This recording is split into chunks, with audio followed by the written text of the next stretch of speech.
shooting. Black male showed up to the front steps of the door with a gunshot wound.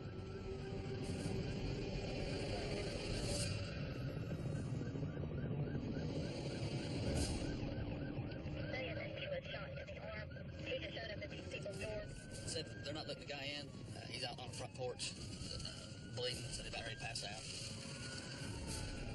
It's Saturday night in Sullivan County, Tennessee, the heart of Appalachia. And Deputy Brandon Schulz, the first officer on the scene of the shooting. He wears his video glasses to record whatever he sees. 10-4, Kaylee, go to my right. Hit the back up there. Light it up, and I'll get the front.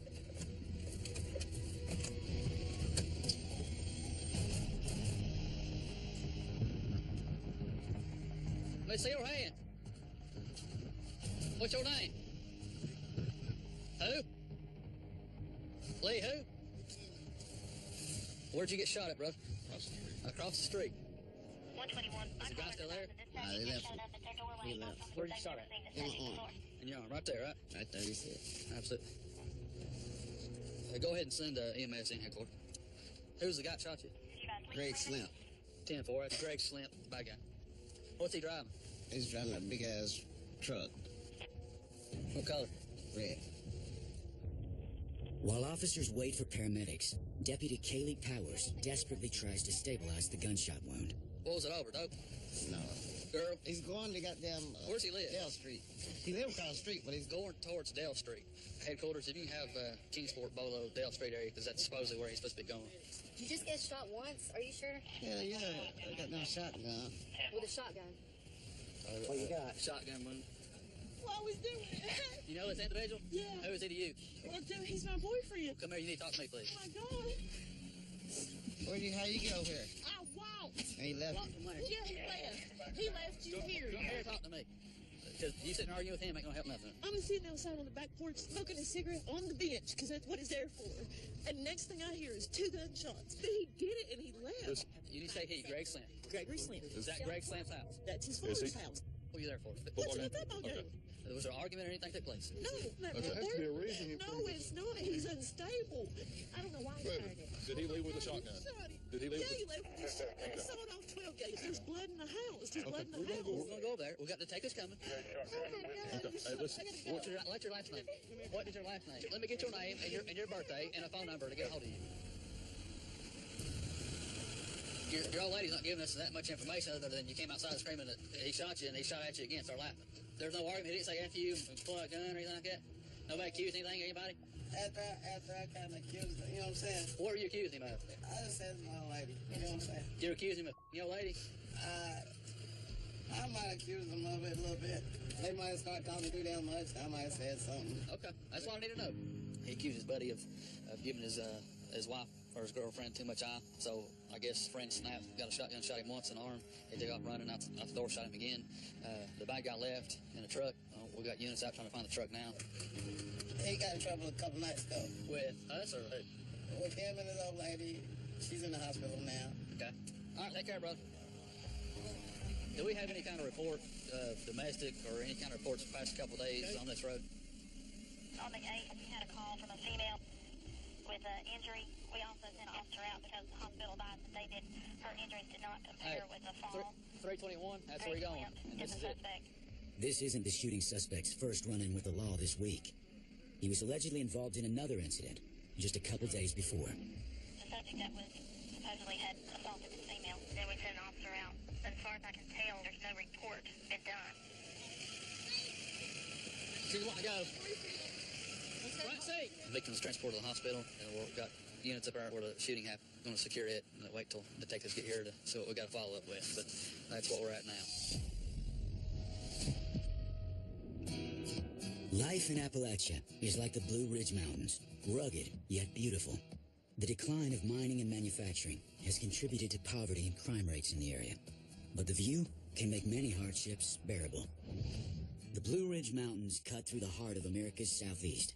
In the center of the region are Sullivan County, Tennessee, birthplace of country music, and Ashe County, North Carolina, where migrant workers labor every year to keep the nation supplied with Christmas trees. But for Sergeant Phil Moody, Ashe County is simply home. He's lived here most of his life. Been with the department for roughly 9 years. couldn't imagine doing anything else. It's just kind of one of those things, once it's in your blood, it's in your blood. In a smaller place like this, you build up a reputation with people. They kind of know you as the person rather than a dude in a uniform. That will be one of the subjects. The female that called stated that one of the males has been assaulted. No weapons involved. I can hear them talking in the background. They're up in the development up behind their residence. Got a disturbance between landowners. It's one that we're pretty familiar with. Long story short, guy lost his property, another dude bought it from the bank, and the guy that lost it was still pretty pissed about it. But Moody's not going alone. A situation like this calls for backup. And Deputy Jennifer Carey leads the way. One of the guys that we're actually going to deal with is ex-Special Forces. It's just, people got their demons. Trespassing is an all too familiar problem in Ashe County. In this case, a verbal argument turned physical after the landowner blocked the road with his tractor.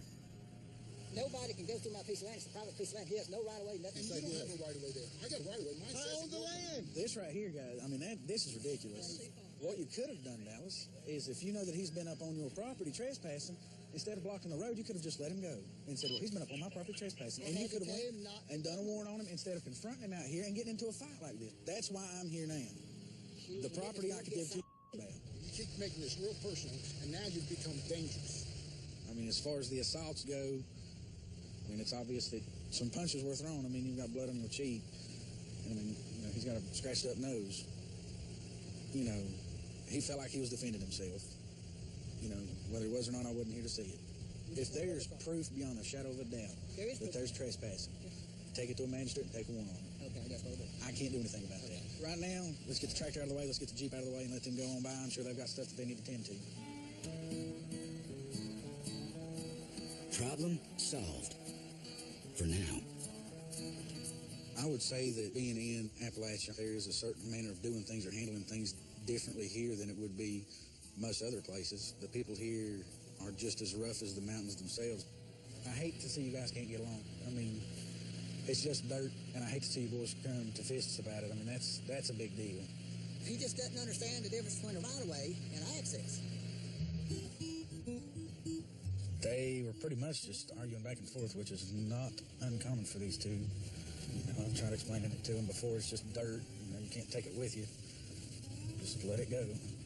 Moody wraps up his day with a victory. But for fellow Ashe deputy Josh Hobby Hopkins, the night's just getting started. Caller called. All we know is somebody was fighting. Somebody wrestled a gun out of somebody's hands. We lost contact with them. This is a really bad scenario. Me and the guy in front of me, Sergeant Dillard, is the only two deputies working. That's 2 officers tonight to cover Ashe County, North Carolina's 400 square miles and 27,000 citizens. And right now, they're 9 miles away from the scene. We just got a nameless suspect. He's a regular. The suspect's name is Ricky, and he lives with his girlfriend. She apparently called 911, but was disconnected. Hobby fears Ricky's the one who did it. I was in a scenario like this last year, myself and 2 other officers, and it ended in a shootout. But you wouldn't know it. Ashe sits 3,000 feet up in the mountains. It's so dark at night that it's impossible to see house numbers, making just finding the crime scene its own challenge.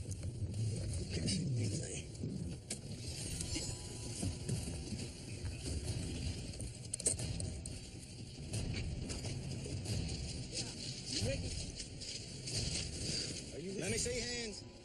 Let me see your hands now. Come out here with your hands up. People moving feet. You Ricky? No. Who's Ricky? He's down there. You just keep your hands right there. Who? Lisa Hurley's lady that just called. I don't know. Must have been Kendra. That's my daughter. Where's she at? She's down there. And Ricky, what's happened? We just got a call that somebody was wrestling around. Oh my God, that's my daughter down there. Okay, do not. We're gonna take care of it. Please take care. I've been having trouble.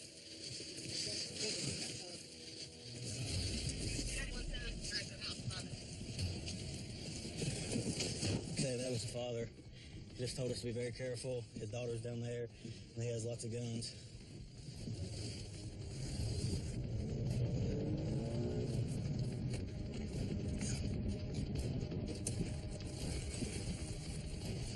And see hands. Both hands.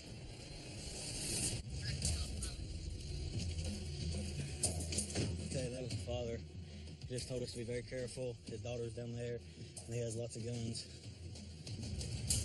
In Ashe County, North Carolina, Deputy Josh Hopkins is hunting an allegedly enraged and well-armed suspect. And see hands.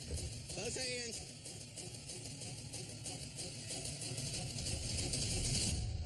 Turn around. The officers move in cautiously.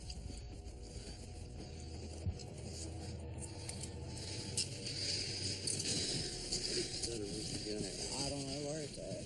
How many guns in there? I don't know how many there. Spread your feet. 1 or 2 that ain't locked up. The rest are locked up. Let's go here and sit down.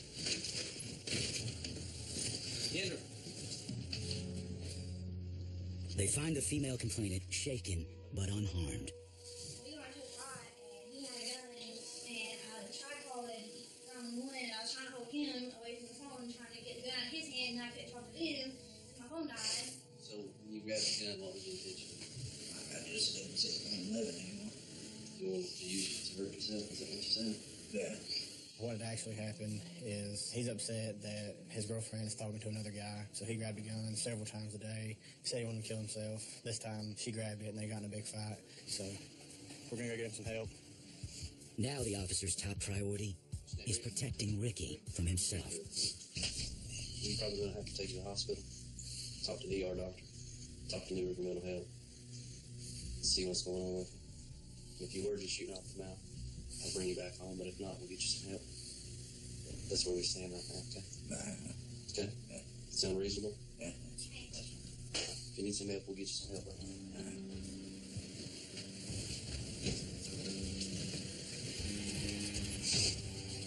Tell your dad didn't mean that, tell him. I'm sorry, man. It's okay. He has no choice but to go because he said he was wanting to hurt himself. He's in air custody, but it's a civil custody. Like I said, we'll take him to the hospital. They'll evaluate him, and if they see fit, they'll send him off somewhere. After a thorough evaluation, Ricky was released from the hospital. Last the officers heard, he and his girlfriend had patched things up and were engaged. Back down the mountain in neighboring Sullivan County, Tennessee, Deputy Brandon Shull continues his hunt for an alleged shooter on the loose.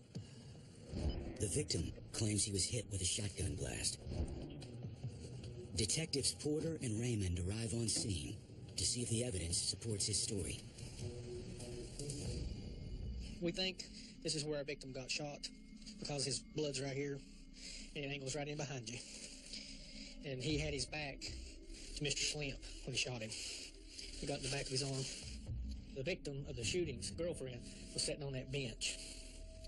And she told us he stepped out right there, right around here, and shot right above her head. And said he'd kill her too. The victim of the shooting, when they come in the house, come down this long hallway, got to the garage, it's pitch dark, and he used his hands to feel down to the car to get out. That's where all the blood is on the car. And he went to the right. Matches everything he told us. That's from our shooting victim. He got shot on the back porch, and when he ran, he went inside the house, down that hall, down through here, out this door, in the mountain, went across the road to the neighbor's house on the far side of the hill over there. For Detective Porter, the evidence against the alleged shooter, Greg Slimp, looks solid. I feel confident in arresting him for this crime. Detectives know Slimp's been in trouble before. And now, he's on the run.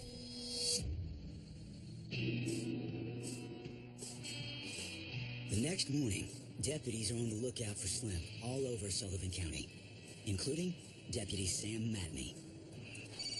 What's up, bro? Out doing the Lord's work. Well, I actually came in late because baby's sick. We just now got everything wired up and go get some fuel and go play with the U.S. Marshals. Greg Slimp's gonna have to wait. Right now, Deputy Matney's helping the U.S. Marshals apprehend a fugitive, wanted for a litany of violent felonies. On the third day of his trial, he slipped across the Virginia border into Tennessee. Sullivan County, Tennessee borders Virginia to the north. In fact, the center yellow line of the city of Bristol serves as the state line as well. The U.S. Marshals are involved because the case now covers 2 state jurisdictions. They think they know where they might find their suspect. And Matney, with his home court knowledge, leads the way. We're just making sure that it's not an ambush situation or anything like that.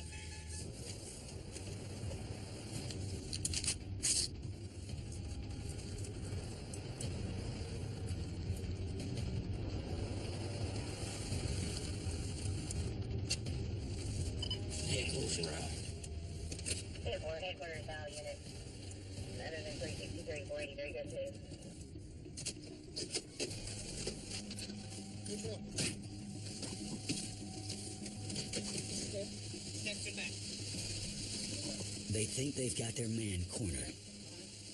But a trapped man is a dangerous man. U.S. Marshal, come to the door. Police department, come to the door now. They're running, they're inside. Come out, come out. Get over here.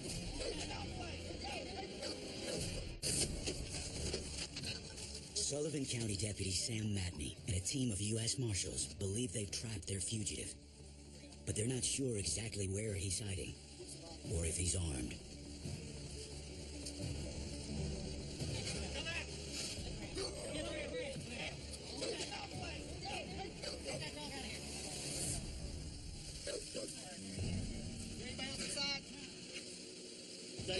A neighbor secures his dog as deputies close in on the suspect around back.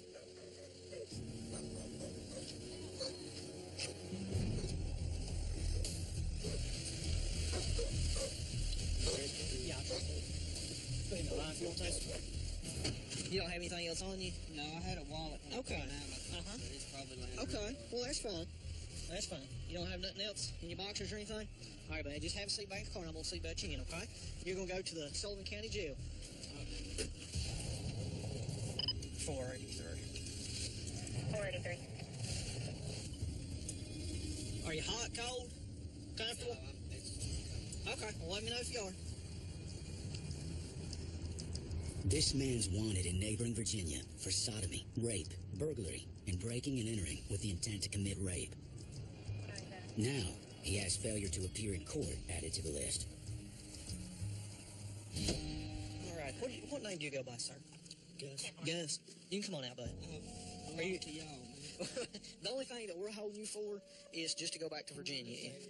Well, yeah, right. And you'll be charged here as a fugitive from justice. If you fight, you'll have a hearing here and stay in Tennessee until your hearing. If you wish to go back to Virginia, then they'll transfer you back. It's up to you. It's no point fighting anything. This way, sir. That way you know kind of what you're up against, and I don't want to surprise you with anything, okay? Life turns on a dime, brother. It does. It does, bud. Just stand right here, and I'm going to lunge you down real fast, okay? Life, it seems like, is full of decisions. Sometimes we make good ones, and sometimes we don't, but that's fine. I'm just going to take this change out of your pocket, okay? Let me let them know you're back here, okay? Every time Sullivan Chief Deputy Lisa Christian and Sheriff Wayne Anderson think they've heard it all, they haven't. He left his jury trial. This is day number 3 of his jury trial. He just left? And the jury was supposed to come back today. So he left. He must have had a clue he was going to... He had already... He'd leave for some reason or another. Yeah, something might have, yeah. Premonition, yeah. Yeah. Juries are very unpredictable, so I don't know what they're going to find him guilty of, lesser included offenses or the full offense with the maximum sentence. I don't know. If he's found guilty on all accounts that he's been indicted for, it can be some very serious prison time for him. After a brief stay in Tennessee, Gus is extradited back to Virginia, where he's sentenced to 20 years in prison. 70 miles away, back up in the mountains of Ashe County, the snow is starting to fall. The cold weather usually keeps the criminals inside, giving Deputy Hopkins the perfect opportunity to track down a wanted suspect. We're going to check on the warrant here. It's a warrant for larceny. We have a lot of those. The suspect's wanted for property theft. Officer McNeil joins Deputy Hopkins at the scene. Sheriff's Department. Nobody home. But their luck suddenly changes when a porch light goes on.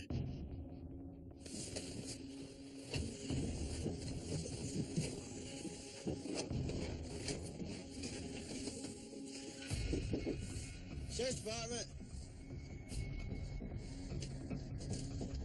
Hello, Natasha here. Man, put the gun down now. Look, I saved myself. Man, put the gun down. Put it down. Sheriff's Department. Deputy Josh Hopkins is after a suspect wanted for larceny. Hello, how you doing? But he finds this elderly woman instead. Put the gun down now. And she's loaded for bear. Man, put the gun down. Put it down. Get out of my house. The suspect's not home, but her frightened grandmother is. I live in my house. What? What are you doing here this time, Mike? Don't know. Did she miss a trial or something? No, it's an order for arrest. Do you know where she's at? I know where she's at. And she's got 2 babies. You don't want to tell us? No. Okay, we'll give this back to you. Your bullets right here. Keep them out of it till we leave. I understand. I ain't gonna shoot you. I know, I understand that you're scary and you're out here by yourself. Well, y'all have too many lights on. We gotta have lights out here in the dark. That's for our safety. If they ever come back to that sheriff's department, dear God, please put them. Comes back, warn me. Say something. Well, I said I was the sheriff's department. All right, well, here's this back. Here's your bullets. Just leave them in there. I'll get my grandson to put them up again. Okay, well, if you decide you want to cooperate, give us a call. I know it's your grandbaby. I know how it goes. We'll get you some sleep, okay?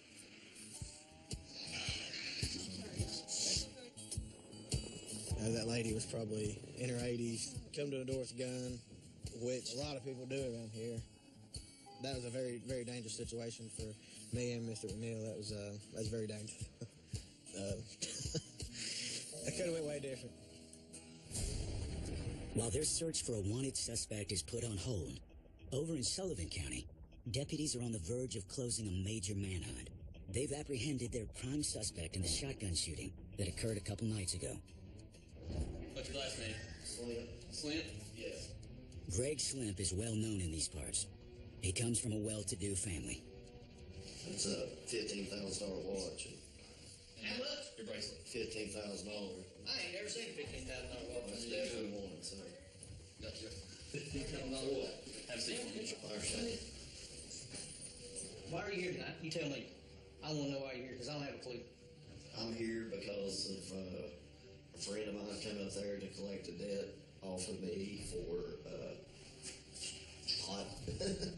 He came up there to collect it. We got into a fight, and he went out to his car, and came back in there and pointed a gun at me. And I tackled him and wrestled around with him. It went off, shot him. But Slimp's version of the story definitely differs from the alleged victims. There's 3 sides to every story. Your side, their side, and the side that the police hears. So. Sure.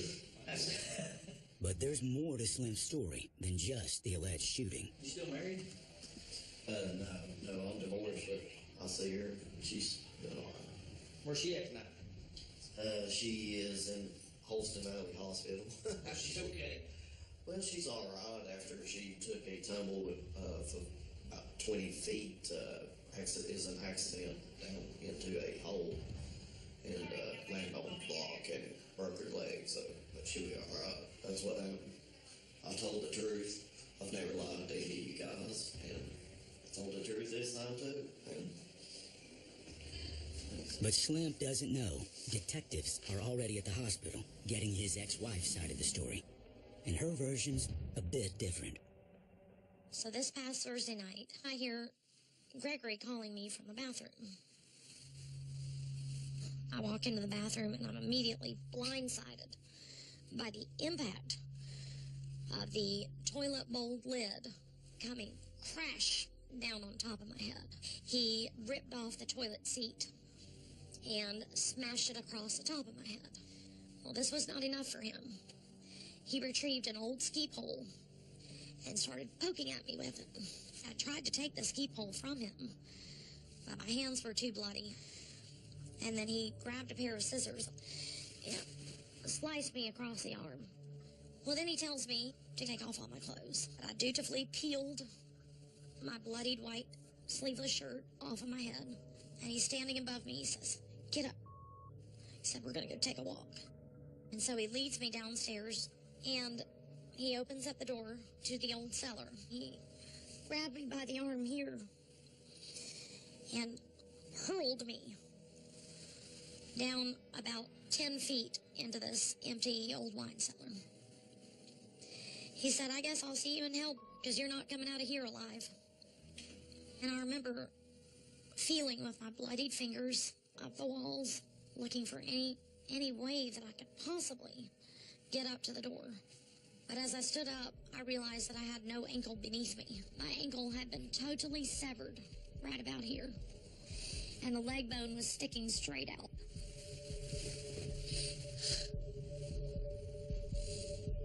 And then I realized, I'm gonna die. Surely this is it. Miraculously, friends happened to stop by the house, heard screams while Greg was still there, and insisted he call 911. That's when the story of an accident began to unfold. Close India 2. Greg Slimp has no idea his troubles are just beginning. In Sullivan County, Tennessee, it's arraignment time for alleged shooter Greg Slimp.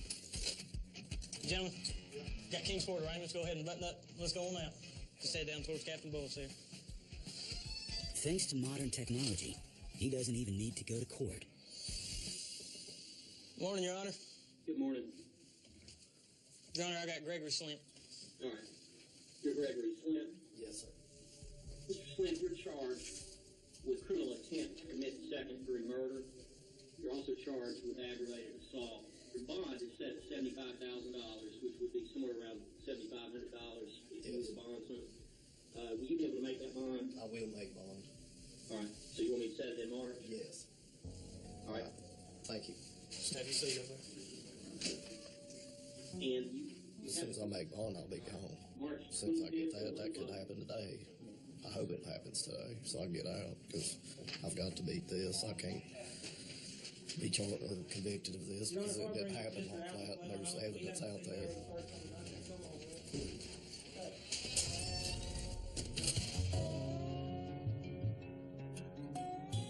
Over in Ashe County, Lieutenant Kelly Stevens is searching for a woman who failed to appear before a judge. We're going now to back up the Jefferson Police Department. He's requested assistance on picking up a female on a warrant that he has on her. I believe it's where she failed to appear on a criminal charge in court.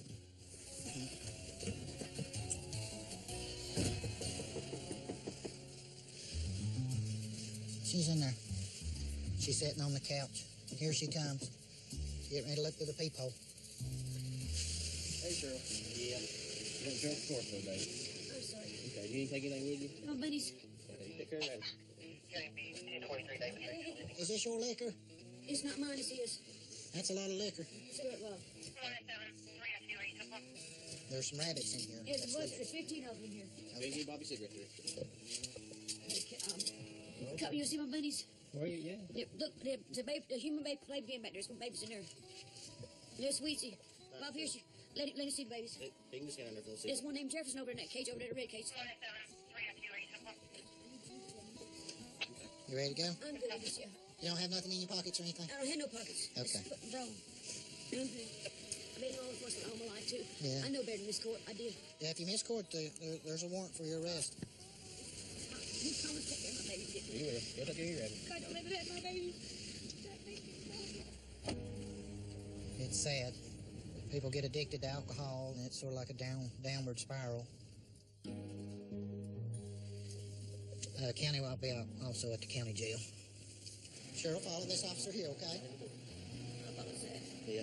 This is your copy for failure to go to court on that charge. SD Sheriff's Department. Huh? What's the SD Sheriff's Department? That's not SD, that's SO. It stands for Sheriff's Office. See, my son's chief of police in Turtle Hill, South Carolina. I'm so proud of him, I can't. It can make me, and I'll sign it. Up and down, and you got to get it in the same spot. Lift it all the way up. It's not going to, my hand will not do that. We can make it go lift it down. Cheryl may likely be back home with her bunnies soon. But Greg Slimp in Sullivan County is still awaiting bail. It's been going pretty good. Just seeing here, this is a good sale block right here. Everybody gets along. Everybody, I don't know, treats everybody with respect.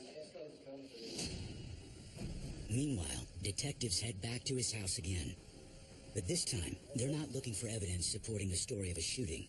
They're trying to back up an allegation of severe domestic abuse. In the 20 years I've worked here, I've never seen a woman beat like she's beat.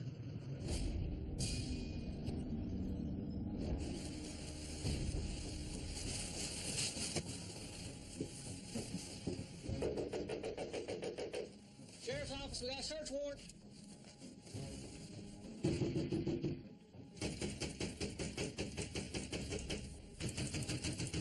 Sheriff's office, search warrant.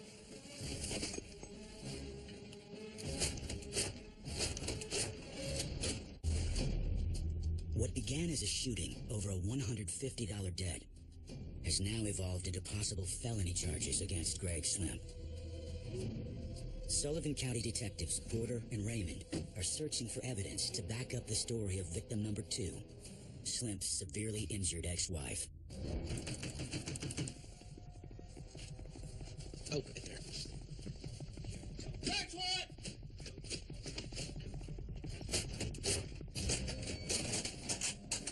Sheriff's office!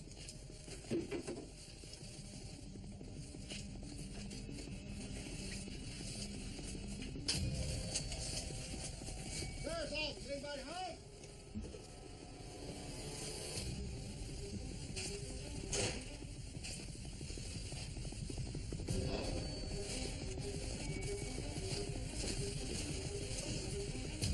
Detectives are looking for the cellar without stairs. Slimp's ex-wife described being thrown down and left to die. I'm standing here at the door frame right now.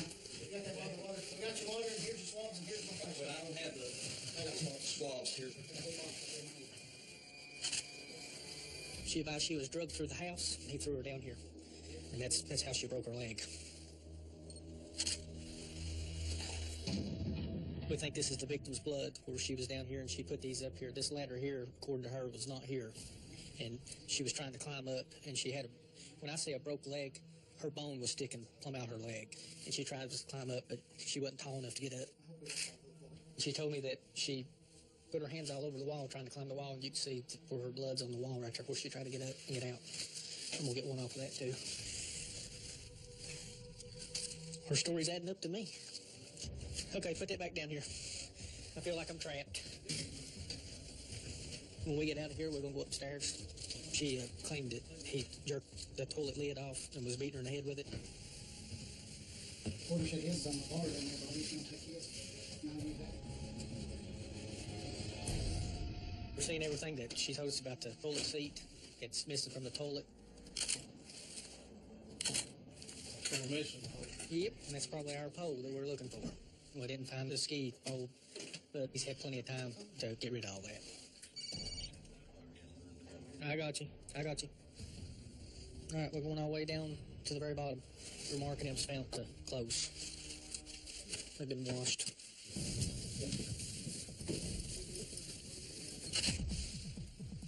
They look like all female clothes, don't they? Can't tell nothing on the towel or the jeans or anything, but we're still rifling through slowly. Well, to me, it's simple. We only got one shot at it. We'll just take it all. Everything she kind of told me today it matches everything we're finding here tonight.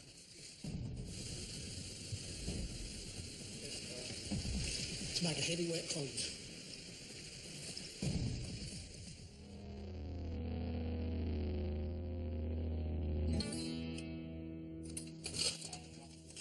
Slimp. With the new evidence against him, authorities call Greg Slimp back to the video courtroom. All right, Mr. Slimp, I realized I arraigned you yesterday. Yes. I revoked that bond when I found out there was going to be another charge placed against you. This is a new charge of attempted second-degree murder and also with especially aggravated kidnapping. I'm going to set a bond of $125,000 on the two cases. Yes. What's your ability to make that bond? Do you think you'll be able to make it or not? Yes, I do. All right. You do make bonds. You have no contact with the alleged victims in these cases. Okay. Understand? Yes, sir. All right. Is that set the same day as the previous charge? It is. It is? It is, right. Okay. All right, thank you. Here you go, Greg. I was served a new warrant, which I was not expecting whatsoever. I'm in shock over them. Completely in shock. I've been charged with this. Well, we're going to let you use the phone down here. With nowhere to turn, Slimp calls the last people he can, his parents. They charged me last night with another attempted second-degree murder and especially aggravated kidnapping, where she was drunk and fell down in that dang thing. And they just arraigned me on it and raised my bond to $125,000. If I get convicted on this, I'll never get out ever again.